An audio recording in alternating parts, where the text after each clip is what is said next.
Hello students, Namaste.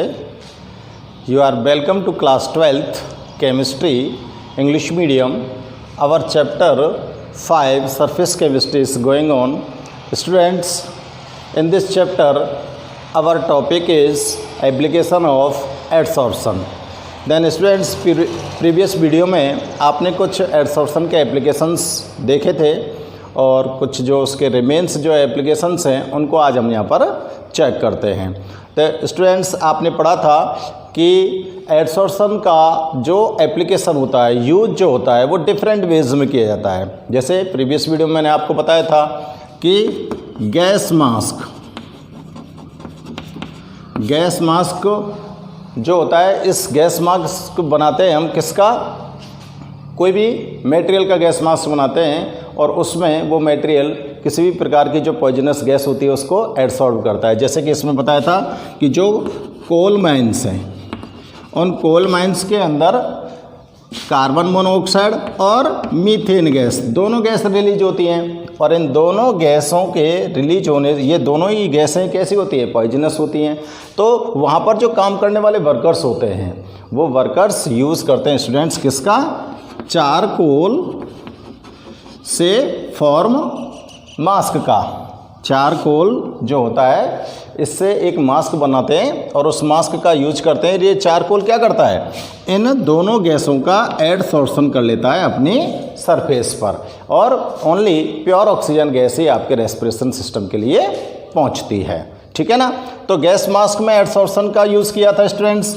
और दूसरा use कहाँ पर किया था स्टूडेंट्स, दूसरा यूज किया था हमने किसके लिए, कपड़ों की डाई करने के लिए। कपड़ों की डाई करने के लिए यूज़ किया था ना। और इसमें यूज़ किया था किसका स्टूडेंट्स, हमने एलम का। किसका यूज़ किया था, एलम का यूज़ किया था। और थर्ड यूज़ था स्टूडेंट्स अपने पास, कौन सा यूज़ था, रिमूवल ऑफ मॉइस्चर। थर्ड में क्या किया था आपने, रिमूवल ऑफ मॉइस्चर। मॉइस्चर को रिमूव करने के लिए आपने किसका यूज़ किया था स्टूडेंट्स, सिलिका जेल का। ये जो सिलिका जेल होती है ये वाटर ड्रॉपलेट्स को एडसॉर्ब कर लेती है अपनी सरफेस पर। और जैसे कि आपकी लेबोरेटरीज वगैरह में कोई बहुत ही महंगा कोई एपरेटस है, कुछ महंगे जो एपरेटस होते हैं, मशीन्स होती हैं, उनको जो मॉइस्चर से ख़राब होने की संभावना जिनकी रहती है उनको सही रखने के लिए उनके पास में क्या रखा जाता है, सिलिका जेल रखा जाता है ताकि मॉइस्चर के पार्टिकल्स उसके पास ना पहुँचें। और ये बिल्कुल उसको क्या कर देता है, ड्राई कर देता है उसके एरिया को, उसके जो चारों ओर सराउंडेड जो एरिया होता है, एटमॉस्फेयर होता है, उसको कैसा कर देता है, ड्राई। और फोर्थ यूज पढ़ा था स्टूडेंट्स आपने, the removal of colour impurities. किसको रिमूव करना था, रिमूवल ऑफ कलर इम्प्योरिटीज़। अब कलर इम्प्योरिटीज़ कहाँ पर होती हैं, जैसे कोई भी ऑर्गेनिक सॉल्यूशन है और उस ऑर्गेनिक सॉल्यूशन से आपको कलर इम्प्योरिटीज़ को रिमूव करना है। और इसके लिए मैंने आपको एग्जांपल दिया था जूस ऑफ शुगर केन। ठीक है ना, ये एग्जांपल दिया था ना, क्योंकि ये जूस ऑफ शुगर केन जो होता है ये शुगर का कैसा सॉल्यूशन है, कलर सॉल्यूशन है। शुगर केन का जो जूस है उसको आप क्या मान लोगे, शुगर का कलर सॉल्यूशन मान लोगे। और स्टूडेंट्स इसका कलर कैसा होता है, जूस का ग्रीन कलर होता है। अगर आप इस ग्रीन कलर के ऑर्गेनिक सॉल्यूशन के अंदर थोड़ा सा क्या डाल दो, चारकोल डाल दो, तो ये क्या करेगा, जितने भी ग्रीन कलर के जो पिगमेंट के पार्टिकल्स हैं उन सबको एडसॉर्ब कर लेगा और आपका जो सॉल्यूशन है वो कैसा हो जाना है, कलरलेस। ठीक है। तो एडसॉर्प्शन के 4 यूजेज बोल सकते हैं हम इनको, एप्लीकेशन बोल सकते हैं, ये हम स्टडी कर चुके हैं। और अब हम 5th नंबर का जो इसका एप्लीकेशन है उसको यहाँ पर स्टडी करते हैं। ठीक है ना। तो ये थोड़ा सा आपको मैंने ध्यान दिलवाया था। और 5th नंबर स्टार्ट करते हैं स्टूडेंट्स, क्लियर है। तो आपको ये ध्यान में रहना चाहिए बच्चों, इसी तरह से आप इनको ध्यान में कर रख सकते हो। और एक चीज़ और मैंने आपको बताई थी कि आप लोग ये जो एप्लीकेशन है इन एप्लीकेशन को यूज कर सकते हो किसके लिए, एग्जाम्पल्स के लिए। तो 5th नंबर है स्टूडेंट्स अपने पास आज इन हेट्रोजेनस कैटेलाइसिस। इन हेट्रोजेनस कैटेलाइसिस। हेट्रोजेनस कैटेलाइसिस क्या होता है? देखो स्टूडेंट्स, कैटेलाइसिस की जो प्रोसेस होती है वो 2 टाइप्स की होती है, होमोजेनस और हेट्रोजेनस। तो मैं आपको थोड़ा सा बता दूं कि होमोजेनस तो वो होते हैं जिसमें कैटेलिस्ट, रिएक्टेंट और प्रोडक्ट तीनों की जो फिजिकल स्टेट होती है वो सेम होती है, तो वो होमोजेनस कैटेलिस्ट कहलाता है। और ये जो प्रोसेस होती है होमोजेनस कैटेलाइसिस कहलाती है। और अगर आपके पास रिएक्टेंट, प्रोडक्ट और कैटेलिस्ट इन तीनों में से कोई एक डिफरेंट स्टेट में है, जैसे 2 तो रिएक्टेंट, प्रोडक्ट तो गैस स्टेट में, लेकिन आपने कैटेलिस्ट या सॉलिड स्टेट में ले लिया, तो फिजिकल स्टेट डिफरेंट हो गई ना। इन तीनों की फिजिकल स्टेट अगर डिफरेंट है तो वो जो प्रोसेस होगी कैटेलिस्ट की वो क्या कहलाएगी? Heterogeneous catalysis. ठीक है ना। तो हेट्रोजेनस कैटेलाइसिस में क्या होता है, एडसॉर्प्शन का क्या एप्लीकेशन है? तो देखो स्टूडेंट्स, जैसे हैबर प्रोसेस होती है, आप लोग जानते हो हैबर प्रोसेस। हैबर प्रोसेस के अंदर क्या किया जाता है? हैबर प्रोसेस के अंदर क्या किया जाता है कि नाइट्रोजन और हाइड्रोजन गैसों को हायर प्रेशर पर जब कंडेंस किया जाता है तो अमोनिया गैस फॉर्म होती है। इसी तरह की एक होती है कॉन्टैक्ट प्रेशर, कॉन्टैक्ट मेथड। और कॉन्टैक्ट मेथड के थ्रू आप लोग किसका फॉर्मेशन करते हो? सल्फ्यूरिक एसिड का। बहुत ही जनरल मेथड है ये, बहुत ही प्रचलित है, इनको हमको ध्यान में रखना चाहिए। तो यहाँ पर स्टूडेंट्स आप लोग कुछ ना कुछ कैटेलिस्ट यूज करते हो। जैसे इसके लिए क्या कैटेलिस्ट यूज करते हो आप? प्लेटिनम, निकल, कोई भी कैटेलिस्ट। जैसे इसके लिए हम आयरन यूज़ करते हैं, ठीक है ना, इसके लिए प्लेटिनम यूज़ करते हैं। तो यहाँ पर डिफरेंट कैटेलिस्ट यूज़ कर रहे हैं हम। अब देखो ये गैस है, ये गैस है और ये गैस है। ये आयरन क्या होता है? सॉलिड होता है। तो हाइड्रोजनस कैटेलिसिस हो गया ना। अब यहाँ पर जो ये आयरन होगा ये एडसॉर्प्शन की प्रोसेस करेगा, इसकी सरफेस पर एडसॉर्प्शन हो जाता है और कैटेलिस्ट की वजह से इस रिएक्शन की जो रेट होती है वो इंक्रीज हो जाती है। ठीक है ना। तो ये होती है हेट्रोजेनस कैटेलाइसिस। इसको चलो नोट कर देते हैं। प्रोसेस का हमें ध्यान रखना जरूरी होता है, तो लिखेंगे note. Some metal like platinum, iron, nickel, some metal like platinum, iron, nickel etcetera, कुछ मेटल्स हैं, are used as catalyst in industrial process, are used as catalyst in industrial process। Industrial process इनका use कहाँ पर करते हैं students? Industrial process में catalyst की form में हम इनका यूज़ करते हैं। ठीक है ना। तो देखो, like Haber's process to form ammonia, जैसे कि लाइक हैबर्स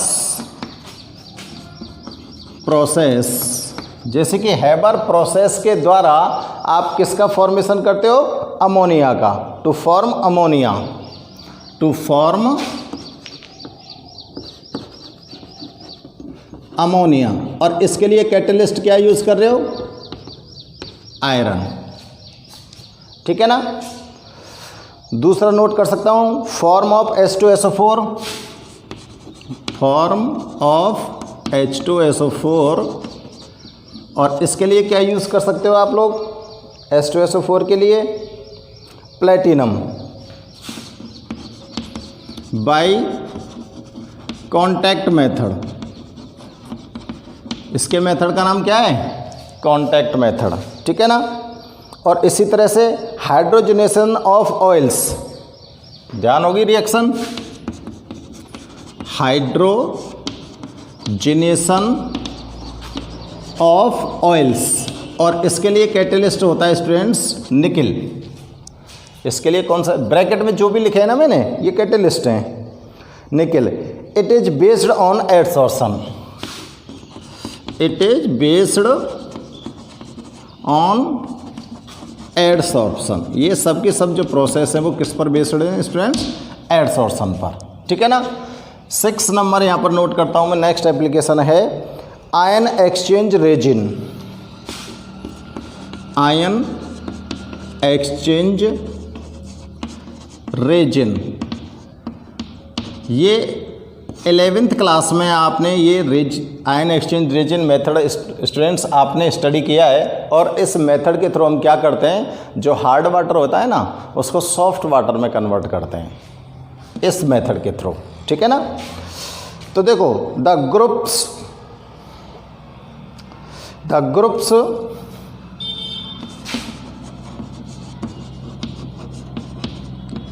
COOH कौन सा ग्रुप है ये बताओ? एसिड ग्रुप है। SO3H NH2, SO3H and NH2 amine group are present in organic polymers, are present in organic polymers. ये ग्रुप्स कहाँ पर प्रेजेंट होते हैं बच्चों? ऑर्गेनिक पॉलीमर्स के अंदर प्रेजेंट होते हैं। कौन से? COOH ग्रुप, SO3H ग्रुप और NH2 ग्रुप, ठीक है ना। Are capable of adsorbing specific ion, are capable of adsorbing specific ions. ये स्पेसिफिक आयंस को क्या करने की क्षमता रखते हैं? एडसॉर्ब करने की क्षमता रखते हैं। कहाँ से? फ्रॉम सॉल्यूशन से, फ्रॉम सॉल्यूशन। ये जो ग्रुप है सॉल्यूशन से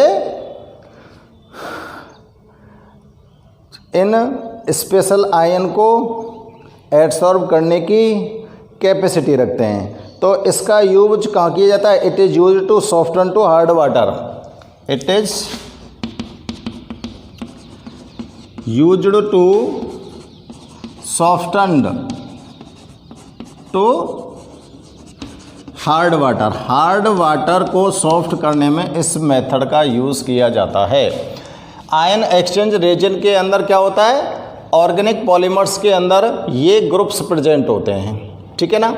ये ग्रुप्स प्रेजेंट होते हैं। और बच्चों देखो जो हार्ड वाटर होता है उसके अंदर मैग्नीशियम आयन और कैल्शियम आयन प्रेजेंट होते हैं। और ये जो ग्रुप्स हैं उन मैग्नीशियम और कैल्शियम आयन को अपनी सरफेस पर क्या कर सकते हैं? एडसॉर्ब कर सकते हैं।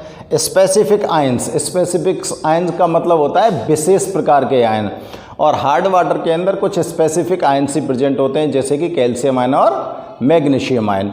इन दोनों आयंस को ये एडसॉर्ब कर लेते हैं और एडसॉर्ब करने के बाद जब ये आयंस उस वाटर के अंदर से रिमूव हो जाते हैं तो वो हार्ड वाटर कन्वर्ट हो जाता है सॉफ्ट वाटर में, ठीक है ना। तो इसका यूज़ किया जाता है पानी को सॉफ्ट करने में। नेक्स्ट एप्लीकेशन है students in the formation of high vacuum. In the formation of high vacuum. High vacuum बनाने में एडसॉर्प्शन प्रोसेस का किस तरह से यूज किया जाता है ये हम चेक करते हैं।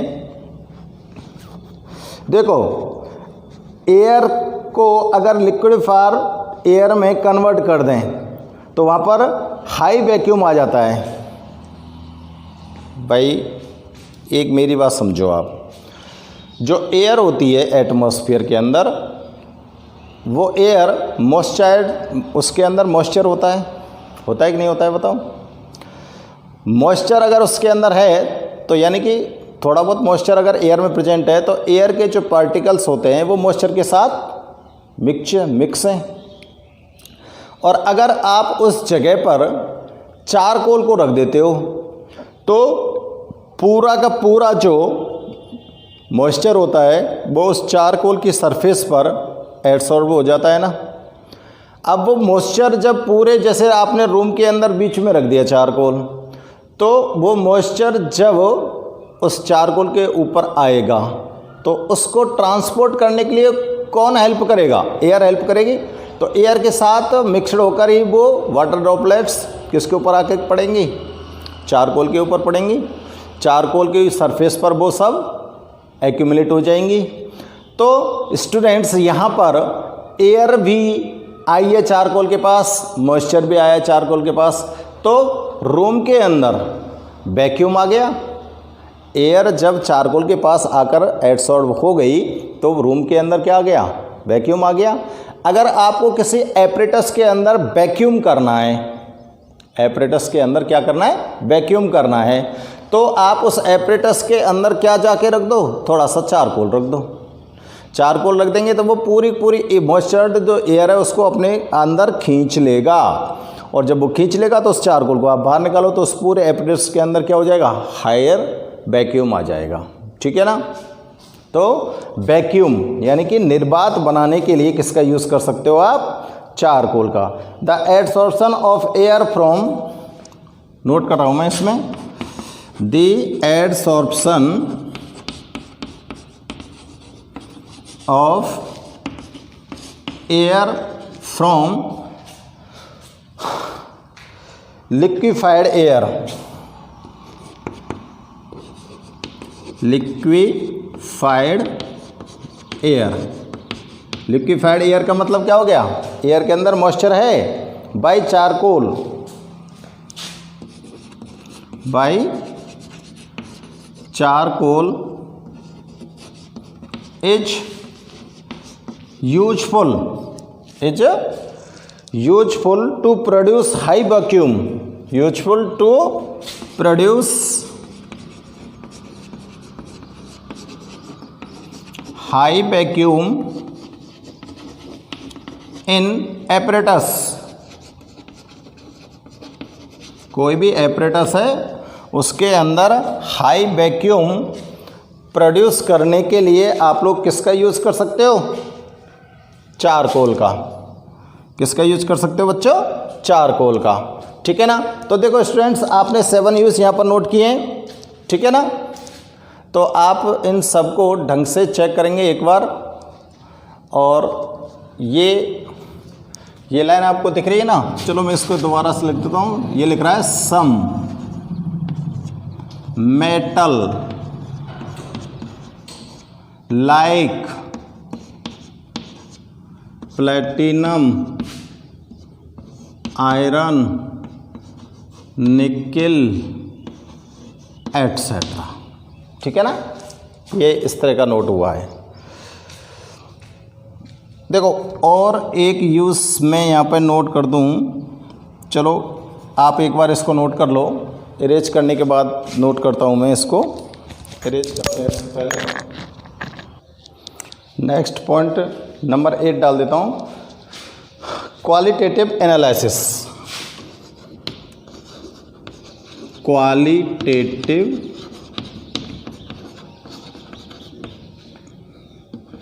एनालिसिस, इसके अंदर भी एडसॉर्प्शन प्रोसेस का यूज किया जाता है। जैसे कि देखो एक टेस्ट होता है एल्युमिनियम आयंस के लिए एक टेस्ट किया जाता है लेक टेस्ट। और इस लेक टेस्ट में स्टूडेंट्स क्या होता है कि जो एडसॉर्प्शन की प्रोसेस होती है उसमें यहाँ पर एल्युमिनियम हाइड्रोक्साइड का यूज किया जाता है। और ये जो एल्युमिनियम हाइड्रोक्साइड जो होता है ये ब्लू कलर के लिटमस को एडसॉर्ब कर लेता है। एल्युमिनियम हाइड्रोक्साइड एडसॉर्ब हो जाता है ब्लू कलर के लिटमस पर। ठीक है ना। तो यहाँ पर इस टेस्ट को जो किया गया है वो उसमें हेल्प की है किसने? एडसॉर्प्शन प्रोसेस ने। ठीक है ना। तो ये क्वालिटेटिव एनालिसिस के अंदर भी इसका यूज है। तो देखते हैं lake test of aluminium ion, lake test of aluminium ion is based on adsorption adsorption, ये लेटेस्ट एल्युमिनियम आयन का किस पर आधारित है? एडसॉर्प्शन पर। Aluminium hydroxide adsorbs, aluminium hydroxide adsorbs the color, adsorbs the color of blue litmus from solution, color of blue litmus from solution।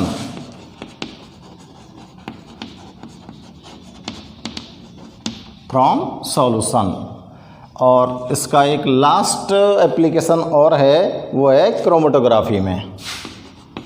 In chromatography छोटी छोटी क्लासों में आपने क्रोमेटोग्राफी की प्रोसेस को पढ़ा है। क्रोमेटोग्राफी में क्या होता है कि जो कलर्स होते हैं किसी भी ऑर्गेनिक सब्सटेंस के अंदर, कोई भी ऑर्गेनिक सॉल्यूशन है उसके अंदर जितने भी कलर्स हैं, उन सभी कलर्स को सेपरेट करने के लिए क्रोमेटोग्राफी मेथड का यूज़ किया जाता है। जैसे डाई होती है, डाई के अंदर कितने कलर मिक्सड हैं, या फिर आपके पास जो इंक है उस इंक के अंदर कितने कलर मिक्सड हैं, उन सब को हम क्रोमेटोग्राफी मेथड के थ्रू यहाँ पर सेपरेट कर सकते हैं। तो क्रोमेटोग्राफी में भी स्टूडेंट्स किसका यूज़ होता है? एडसॉर्प्शन प्रोसेस का होता है। ठीक है। The component having approximate same properties, the component having approximate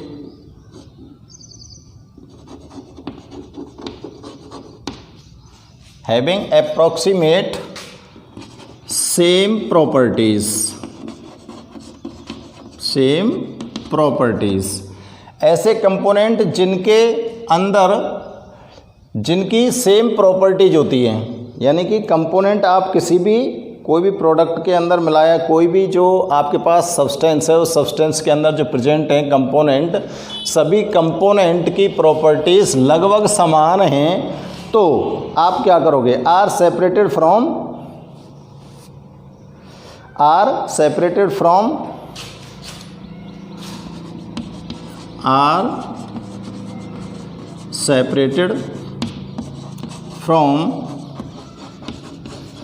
molecular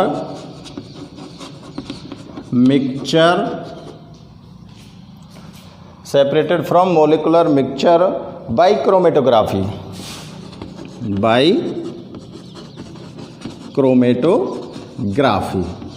chromatography method के थ्रू आप किसी भी कोई भी सब्सटेंस का मोलिकुलर मिक्सचर है जिसके अंदर ऐसे कंपोनेंट मिक्स हैं जिनकी प्रॉपर्टीज़ अप्रॉक्सीमेटली सेम हैं, तो उन सभी कंपोनेंट्स को आप क्रोमेटोग्राफी मेथड के थ्रू सेपरेट कर सकते हैं। ठीक है ना? क्रोमेटोग्राफी मेथड के थ्रू सेपरेट कर सकते हैं। Different components are separated on the different components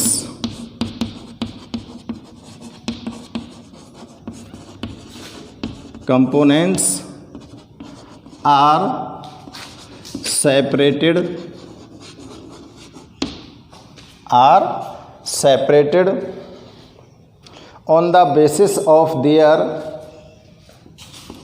on the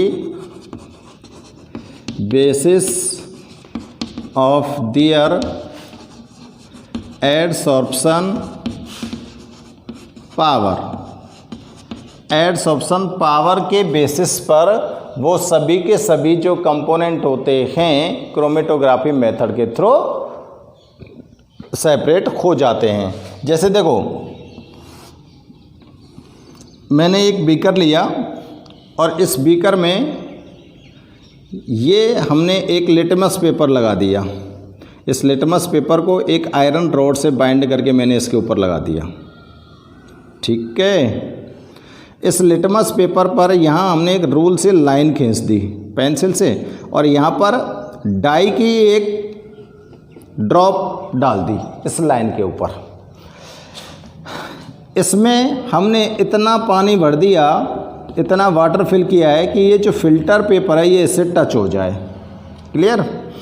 अब ये फ़िल्टर पेपर क्या करता है स्टूडेंट्स, पानी का एब्जॉर्प्शन करता है, और पानी एब्जॉर्ब करता है तो ये पानी इसके अंदर ऊपर चढ़ता है, और जैसे ये पानी इस डाई इंक की जो ड्रॉप है इसके पास पहुंचता है तो इस डाई के अंदर जो डिफरेंट कलर हैं वो डिफरेंट कलर अपने आप सेपरेट होकर एक दूसरे के ऊपर लेयर बना लेते हैं, यानी सबके सब जो कलर्स हैं उनका एडसोर्शन हो जाता है, और आपको पता लग जाता है कि इस डाई इंक के अंदर कितने कलर मिक्सड होते हैं। ठीक है ना। तो डाई इंक से आपको उसके कंपोनेंट्स का पता लगाए, और ये पूरी जो प्रोसेस होती है स्टूडेंट्स, इसको बोलते हैं हम क्रोमेटोग्राफी प्रोसेस। ठीक है ना। छोटी क्लासों में, प्रीवियस क्लासों में आप इसको स्टडी कर चुके हो। तो स्टूडेंट्स ये हो गए आपके एप्लीकेशन ऑफ एडसोर्प्शन। एडसोर्प्शन के एप्लीकेशन आपको यहाँ पर 9 नोट किए हैं। ठीक है ना। इनमें से 6-7 एप्लीकेशंस आपको लर्न होने चाहिए। ओके स्टूडेंट्स, अब नेक्स्ट टॉपिक पर हम डिस्कशन करेंगे। हाँ तो स्टूडेंट्स, हमारा जो नेक्स्ट टॉपिक है वो है कैटेलिस्ट। कैटेलिस्ट क्या होते हैं? तो स्टूडेंट्स देखो, कैटेलिस्ट ऐसे सब्सटेंस होते हैं जिनको आप अगर किसी भी रिएक्शन मिक्सचर के अंदर थोड़ी सी अमाउंट में मिक्स कर दें तो उस रिएक्शन का रेट जो होता है वो चेंज हो जाता है, या तो वो बहुत ज़्यादा इंक्रीज़ हो जाता है या वो डिक्रीज़ हो जाता है। ठीक है ना। तो ऐसे एक्सटर्नल सब्सटेंस जो किसी भी रिएक्शन के रेट को चेंज कर देते हैं उनको कैटेलिस्ट बोलते हैं। और स्टूडेंट्स एक सबसे जो मज़ेदार बात है वो क्या होती है कि ये जो कैटेलिस्ट होते हैं ये अनचेंज्ड स्टेज में आपको अगेन ऑब्टेन हो जाते हैं रिएक्शन मिक्सचर में से। रिएक्शन जब कंप्लीट हो जाती है ना तो आप इनको उसी अमाउंट में without any chemical change obtain कर सकते हो, सेम अमाउंट में रिएक्शन होने के बाद। तो सबसे पहले कैटेलिस्ट के बारे में जो एक्सप्लेनेशन दिया गया था वो एक साइंटिस्ट के द्वारा दिया गया था, और उस साइंटिस्ट का नाम है बर्जीलियस। बर्जीलियस ने बताया, first of all Berzelius said that if we used an external substance in any chemical reaction, these external substance change the rate of reaction, and Berzelius called them catalyst। अगर आप कोई भी reaction mixture में external substance को mix करते हो तो ये सब्सटेंस जो होते हैं ये रिएक्शन मिक्सचर में मिक्स होने के बाद उस रिएक्शन के रेट को चेंज कर देते हैं, और इन एक्सटर्नल सब्सटेंस को बर्जीलियस ने बोला कैटेलिस्ट। और इसकी जो मेन जो पॉइंट की जो बात थी वो मैंने अभी आपको बताई थी कि ये जो कैटेलिस्ट होते हैं रिएक्शन मिक्सचर के अंदर से आप इनको अगेन उसी अमाउंट में ऑब्टेन कर लेते हो विदाउट केमिकल चेंज के, क्योंकि इनका कोई भी कंपोजिशन या अमाउंट चेंज नहीं होता है। रिएक्शन में मिलाने के बाद भी आप अगेन उनको उसी स्टेट में ऑब्टेन कर लेते हो। तो ये होते हैं कैटेलिस्ट। तो यहाँ पर थोड़ा सा मैं बस ये आपको ध्यान रहे, मैं लिख रहा हूँ बर्जीलियस डिस्कवर्ड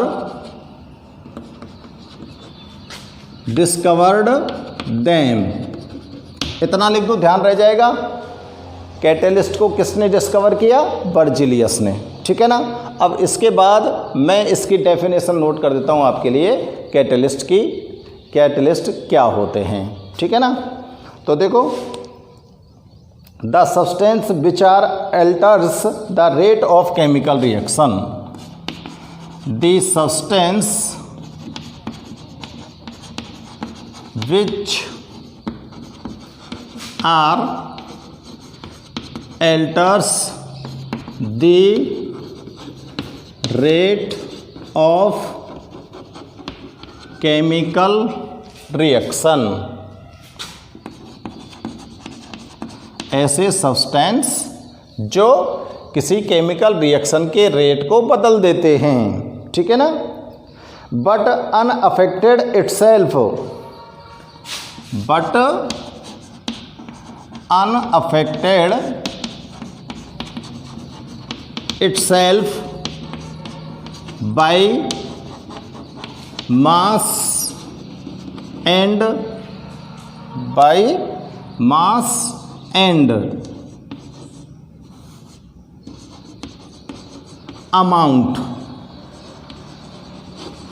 अमाउंट और मास में इनके में कोई भी चेंज नहीं होता है, अनअफेक्टेड रहते हैं। अमाउंट, चलो अमाउंट और मास तो एक ही बात हो गई। कंपोजिशन लिखता हूं यहां पर, कंपोजिशन, इनके कंपोजिशन में और मास में कोई भी चेंज नहीं होता है, ठीक है ना। Is called catalyst, is called catalyst. This phenomena is known as catalysis. इस फिनोमेना को आप क्या बोल सकते हो? कैटेलाइसिस बोल सकते हो, ठीक है ना। अब यहाँ पर एक चीज़ और ध्यान रखना आप, बर्जीलियस ने इनको डिस्कवर किया और बर्जीलियस ने इनको क्या बोला था? External substance. कैसे सब्सटेंस है स्टूडेंट्स? से एक्सटर्नल सब्सटेंस, यानी कि रिएक्शन में आपको अलग से मिक्स करना पड़ेगा, रिएक्शन के अंदर नहीं होते हैं ये, ठीक है ना। ये कैटेलिस्ट का काम हो गया। यानी कि कैटेलिस्ट एक ऐसी चीज़ है कि जो दोनों रिएक्टेंट जितने भी हैं उन रिएक्टेंट के बिटवीन आपस में रिएक्शन की रेट को इंक्रीज कर देता है और प्रोडक्ट फॉर्म होने लग जाता है बहुत अर्ली, जल्दी, ठीक है ना। तो स्टूडेंट्स, ये जो कैटेलिस्ट होते हैं, ये कैटेलिस्ट, इनकी जो एक्टिविटीज़ होती हैं कैटेलिस्ट की जो एक्टिविटीज़ होती है on the basis of working process, इनका जो काम करने का जो सिस्टम होता है उसके आधार पर कैटेलिस्ट को हम 4 टाइप्स में डिवाइड कर सकते हैं या कैटेगराइज कर सकते हैं कि कौन सा कैटेलिस्ट किस तरह का वर्क या किस तरह का काम रिएक्शन मिक्सचर में करता है। कुछ कैटेलिस्ट तो ऐसे होते हैं जो रिएक्शन मिक्सचर में उनकी थोड़ी सी अमाउंट को मिलाने पर तुरंत ही वो रिएक्शन के रेट को इंक्रीज कर देते हैं, और कुछ ऐसे होते हैं स्टूडेंट्स जो उसकी रेट को डिक्रीज कर देते हैं। तो इस तरह के जो कैटेलिस्ट होते हैं उनको हम कैटेगराइज कर सकते हैं, और कैटेगराइज करने के बाद उनको हम डिफाइन करते हैं और उनको क्या बोल सकते हैं, उनके नाम भी हमको जानने चाहिए, ठीक है ना। तो यहाँ पर अगला पॉइंट मैं डाल रहा हूँ students, types of catalyst. Types of catalyst, catalyst कितने प्रकार के होते हैं, ठीक है ना। तो कैटेलिस्ट का जो काम करने का तरीका होता है उसके आधार पर ये 4 प्रकार के हैं। तो यहाँ पे लिख सकता हूँ मैं, there are 4 types of catalyst. Catalyst 4 प्रकार के होते हैं, जिसमें से फर्स्ट कैटेलिस्ट को मैं आपको लिख रहा हूँ यहाँ पर, पॉजिटिव कैटेलिस्ट। पॉजिटिव कैटेलिस्ट क्या होते हैं स्टूडेंट्स? देखो, पॉजिटिव नाम से ही पता चल रहा है हमको, positive means plus sign. Plus sign क्या इसका काम करता है? ऐड करने का काम करता है। इट मीन्स ये तो रेट को क्या करेगा? इंक्रीज करेगा।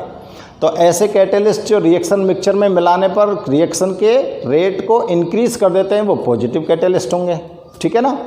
तो देखो डेफिनेशन नोट कर देते हैं, the substance which increases the rate of chemical reaction,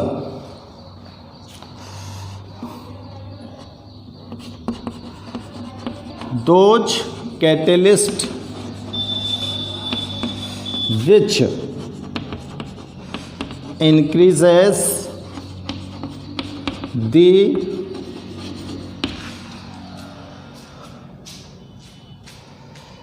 rate of reaction when they mixed in reaction mixture ऐसे कैटेलिस्ट जो रेट ऑफ रिएक्शन को इंक्रीज कर देते हैं जब उनको रिएक्शन मिक्सचर में मिक्सड किया जाता है। व्हेन दे एडेड लिख दो, चलो मिक्सड की जगह एडेड इन रिएक्शन मिक्सचर।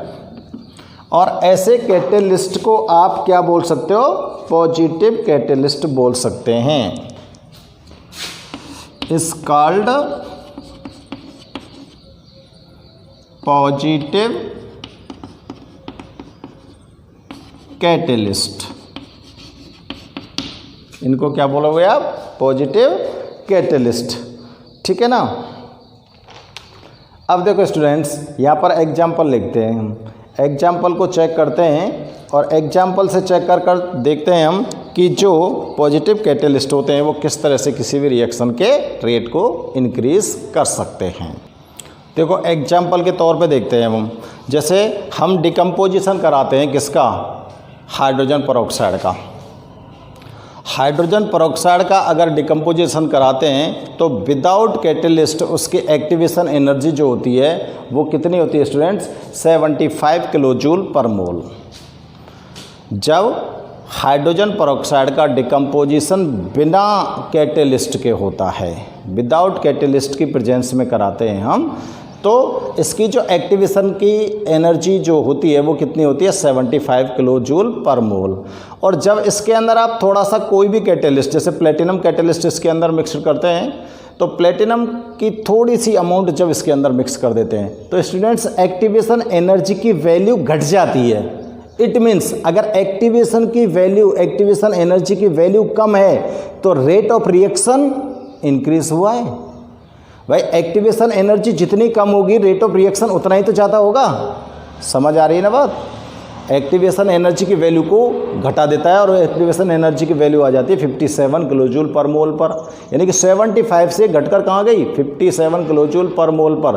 तो ये रिएक्शन बहुत तेज़ी से होने लगती है और H2O2 का डिकम्पोजिशन हो जाता है और हाइड्रोजन और ऑक्सीजन गैस आपको ऑब्टेन होने लग जाती हैं।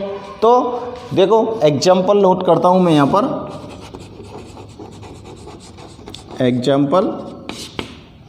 एग्जाम्पल चेक करते हैं फिर।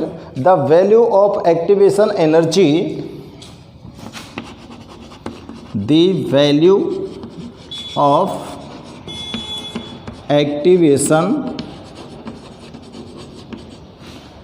Energy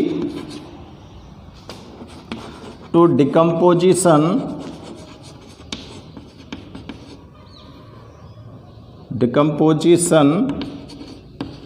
of hydrogen peroxide, decomposition of hydrogen peroxide is 76 kilo joule per mole. ठीक है, विदाउट कैटेलिस्ट की है ये। कैसी है ये? Without catalyst. चलो मैं लिख देता हूँ, इन एब्सेंस ऑफ कैटेलिस्ट। ठीक है ना। कैटेलिस्ट के एब्सेंस में तो इसकी एक्टिवेशन एनर्जी की वैल्यू क्या है? 76 किलो जूल पर मोल। अब हम क्या करते हैं बच्चों इसके अंदर, if this decomposition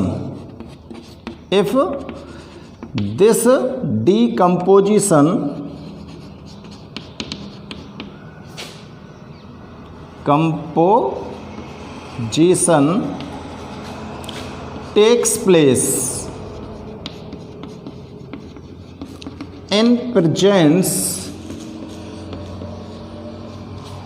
place in presence of platinum catalyst. अगर ये डिकम्पोजिशन किसकी प्रेजेंस में होए?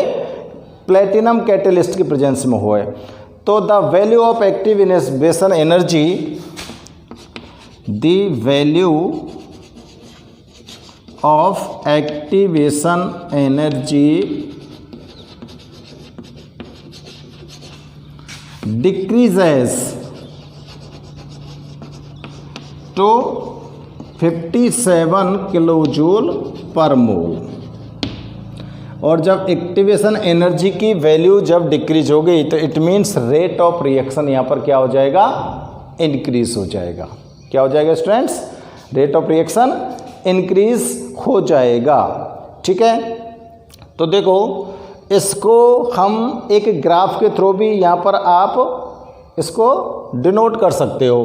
तो मैं इसको स्टूडेंट्स ऊपर से इरेज करता हूँ और इसके लिए एक ग्राफ प्लॉट करता हूँ। ठीक है ना, इस रिएक्शन में जब कैटेलिस्ट को आप मिक्स कर दो तो उस टाइम पर एक ग्राफ प्लॉट करते हैं और उससे आपको पता चलेगा कि एक्टिवेशन एनर्जी की वैल्यू डिक्रीज़ होती है और डिक्रीज़ होने पर रिएक्शन कितनी स्पीड से और कितनी जल्दी हो सकती है। तो देखो स्टूडेंट्स, इधर तो मैं ले रहा हूँ एनर्जी को, एनर्जी, और इधर ले रहा हूँ मैं रिएक्शन की जो प्रोग्रेस है उसको। यहाँ पर लिख दूँ मैं प्रोग्रेस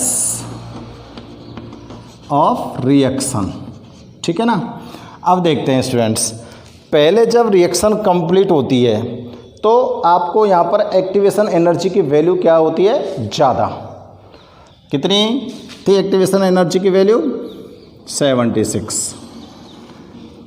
तो इस तरह से रिएक्शन आपकी कंप्लीट होती है। ठीक है ना, यहाँ पर ये एक्टिवेशन एनर्जी है, एक्टिवेशन एनर्जी है 76 किलो जूल पर मोल है यहाँ पर। ये विदाउट कैटेलिस्ट स्टूडेंट्स, कैसे, विदाउट कैटेलिस्ट। अब जैसे ही आप यहाँ पर कैटेलिस्ट ऐड करते हो तो एक्टिवेशन एनर्जी की वैल्यू घटती है, और एक्टिवेशन एनर्जी की वैल्यू घटते तो स्टूडेंट्स रिएक्शन देखो कहाँ से निकल आई, इतना गैप आ गया।